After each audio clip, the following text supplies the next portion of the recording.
Bonsoir et bienvenue pour cette nouvelle histoire du soir de papa. Ce soir, je vais vous lire dans la collection du père Castor, Hansel et Gretel, un conte des frères Grimm et illustré par Sophie Lebeau.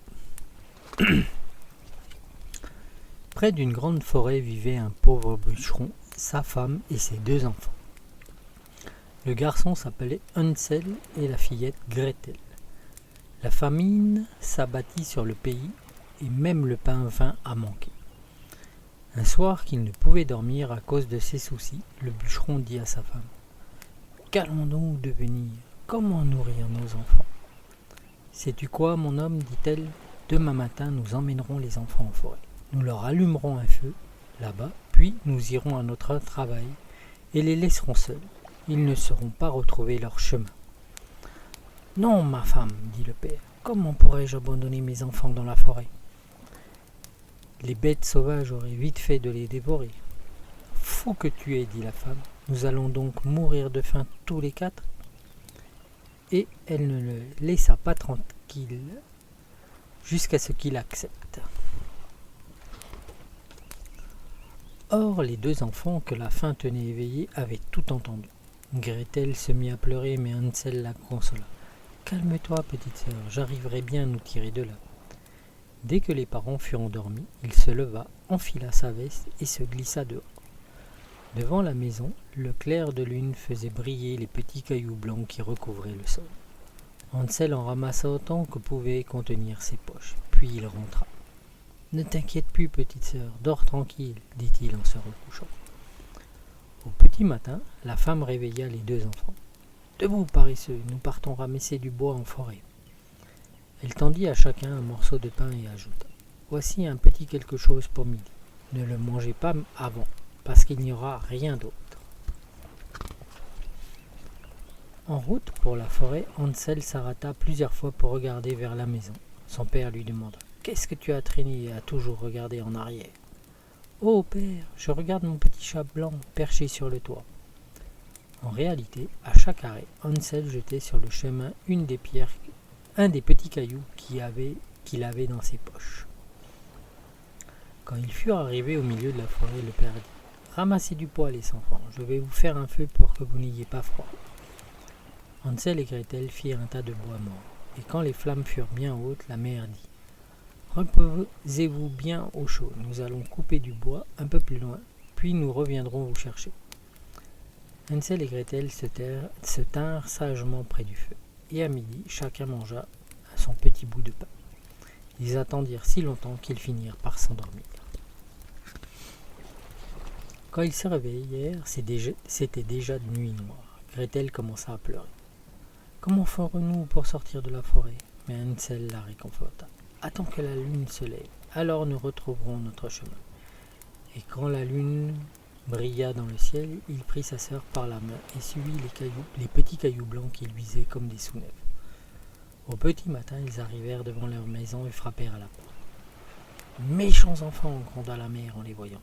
« Dormir si longtemps dans la forêt, en voilà des façons. Nous pensions que vous ne vouliez plus revenir. » Le père lui se réjouit de les revoir, car il avait le cœur gros de les avoir abandonnés ainsi. Mais la misère était toujours là, et de nouveau les enfants entendirent leur mère. « Une demi-miche de pain, c'est tout ce qui nous reste, disait-elle. Les enfants doivent partir, mais cette fois nous les emmènerons plus loin dans la forêt pour qu'ils n'arrivent pas à retrouver leur chemin. » Le père était malheureux, mais il dut accepter encore une fois. Leurs parents endormis, Hansel voulut sortir pour ramasser à nouveau des petits cailloux, mais la porte était verrouillée. « Ne pleure pas, dit-il à sa petite sœur, nous trouverons bien une solution. » Tôt le matin, la mère tira les enfants du lit et leur tendit un bout de pain plus petit encore que la fois précédente. En route vers la forêt, Hansel les metta dans sa poche et s'arrêta souvent pour en jeter un peu sur le sol. « Hansel, qu'as-tu donc à traîner ?» gronda le père. « Je regarde mon petit pigeon blanc perché sur le toit, » répondit Hansel, qui continua à semer des miettes de pain. Ils arrivèrent au fin fond de la forêt, dans un endroit inconnu des enfants. De nouveau, un grand feu fut allumé et la mère leur dit : restez ici vous reposer. Nous allons couper du bois un peu plus loin, et ce soir nous reviendrons vous chercher. » Vers midi, Gretel partagea son pain avec Hansel, puisqu'il avait semé le sien tout le long du chemin. Puis ils s'endormirent. L'après-midi s'écoula, puis le soir, mais personne ne revint près des pauvres petits. Quand ils se réveillèrent enfin, c'était déjà nuit noire, et Hansel consola sa petite sœur. « Attends seulement que la lune se lève, Gretel, alors les miettes de pain nous montreront le chemin de la maison. » La lune monta, et ils se mirent en route, mais ils ne retrouvèrent plus une seule miette de pain nulle part, car les oiseaux les avaient toutes picorées. Les deux enfants marchèrent toute la nuit et le jour suivant pour parvenir à sortir de la forêt. Ils étaient si fatigués qu'ils se laissèrent tomber au pied d'un arbre et s'endormirent. Puis ce fut leur 3e matin, loin de la maison paternelle. Si personne ne leur venait en aide, ils ne tarderaient pas à mourir de faim. Vers midi, ils aperçurent sur une branche un bel oiseau bleu. Il chantait si joliment que les enfants s'arrêtèrent pour l'écouter. Son chant fini, l'oiseau déploya ses ailes et voleta devant eux. Ils le suivirent jusqu'à une petite maison. L'oiseau se posa sur le toit de la maisonnette. En approchant, les enfants virent que les murs étaient en pain d'épices, le toit en biscuits et les fenêtres en sucre. « Ah, dit Hansel, nous allons nous régaler !» Il se haussa sur la pointe des pieds pour atteindre le toit et en arracha un petit morceau pour y goûter. Gretel se mit à lécher le sucre d'une vitre. Alors une voix douce sortit de l'intérieur. « Grignoti et grignotons, qui grignote ma maison ?»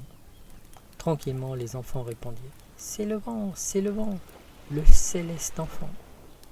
Et ils continuèrent à manger sans se troubler. Mais la porte s'ouvrit d'un coup et une très vieille femme apparut, appuyée sur une canne. Elle secoua la tête et dit « Eh, chers enfants, qui vous a conduit ici ? Venez donc chez moi, il ne vous arrivera rien de mal. » La vieille les fit entrer dans sa maisonnette. Elle leur servit un délicieux repas, puis leur prépara 2 petits lits blancs. Hansel et Gretel s'y couchèrent. Ils se croyaient au paradis. Mais en réalité, cette vieille était une méchante sorcière. Elle avait construit sa maisonnette de pain d'épices pour attirer les enfants. Dès qu'elle en attrapait un, elle le faisait cuire et le mangeait. Le lendemain matin, la sorcière regarda les bonnes joues roses des enfants endormis et murmura « Ceux-là, je les tiens, ils ne m'échapperont pas !» Elle empoigna Hansel et malgré ses cris, l'enferma dans une petite remise derrière une porte grillagée. Ensuite, elle revint secouer Gretel en hurlant. « Debout, paresseuse, va préparer quelque chose de bon à manger pour ton frère, il faut qu'il engraisse. Dès qu'il sera assez dodu, je le mangerai. » Gretel eut beau pleurer amèrement, elle dut obéir à la sorcière.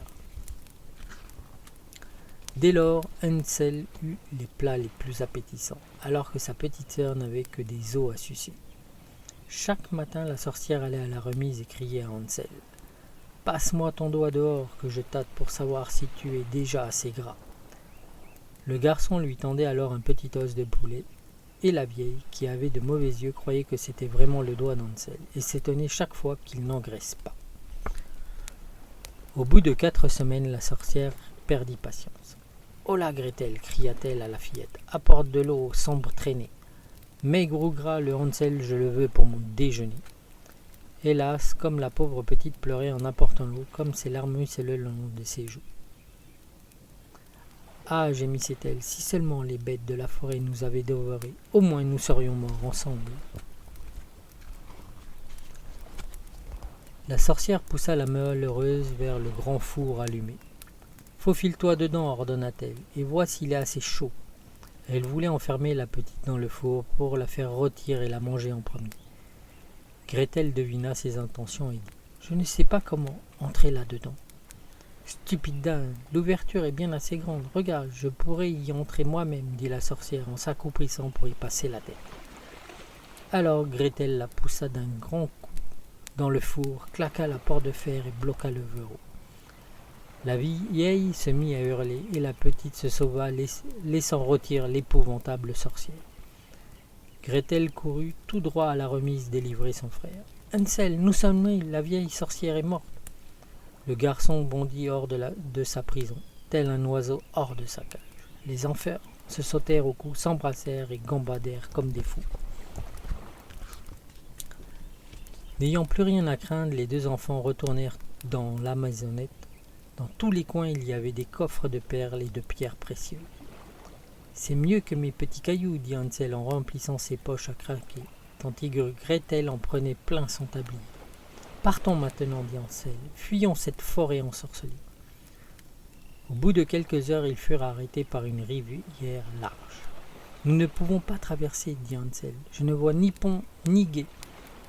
Je ne vois pas de barque non plus, dit Gretel. Mais voilà un canard blanc. Si je lui demande, il va bien nous aider. Elle appela. Canard blanc, nous sommes Hansel et Gretel. Il n'y a ni passerelle ni pont. Porte-nous sur ton dos rond.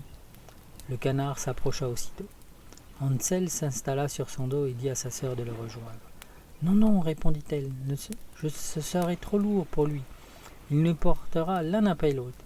Et c'est ce que fit le brave petit canard. Dès qu'ils eurent traversé l'eau, la forêt leur parut de plus en plus familière. Enfin, ils aperçurent de loin leur maison. Ils se précipitèrent à l'intérieur et se jetèrent au cou de leur père. Le pauvre était inconsolable depuis qu'il les avait abandonnés, ses enfants dans la forêt. Quant à sa femme, elle était morte.